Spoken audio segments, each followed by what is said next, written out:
About a year ago, I thought that I knew a whole bunch of stuff about DevOps, and I was really excited about doing things with DevOps. I work for a really big bank in town, and then I met this group of guys from the current company that I'm at, and something hit me in the face.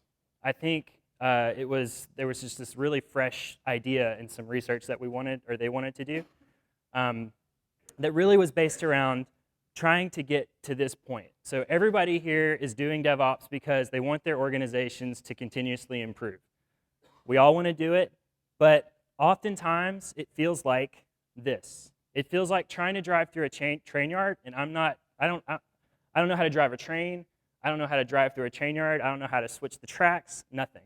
Okay, so what I find is, as I talk about that it feels like this, we get to go consult with some organizations that don't know where to start.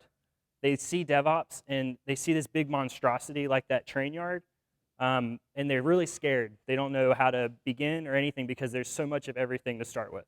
So the hypothesis is we need to be able to and can use metrics that are relevant to the DevOps machine to actually move from a chaotic environment to something that we know how to work with. So the first question is, how can you increase the quality of all of your DevOps processes? Okay, so if we're measuring, we need to be able to tell how long we're spending in development, how long we're spending in testing, how long we're spending in just having something sitting on the shelf, and then how long might it be in an A/B type situation where somebody's testing it, but it's not really fully out into production. So we need to be able to identify bottlenecks and poor quality. Question number 2, how can you accelerate delivery? Because all of your management is asking you how to do it, and DevOps is supposed to solve this or help you answer this question. So if I'm able to say, I know I have these blocks of value, and I can track them through all those phases of maturity, I can actually prove to the people that really care about it how fast we're moving and how much quality there is within the process. Third question, are you confident about what you're delivering? So how are we able to assess the riskiness of a deployment? If I can tell someone that your deployment is this risky or that risky, or this risky compared to something else that we've done, we know how much effort to put into maybe testing it. We know how long we need to wait to make sure that we've gotten all the kinks out of it.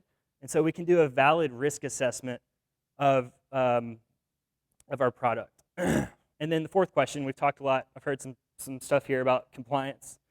So how do we improve compliance? How do we get people to the table that in general don't intend to slow down the process, but their part of the process takes the longest amount of time? So a lot of us work in enterprises that have governmental things that they have to fulfill, checkboxes they have to check so that we can actually get our products out to end users. So those 4 questions come to the 4 components of DevOps performance measurement. The first one we're going to talk about is performance management.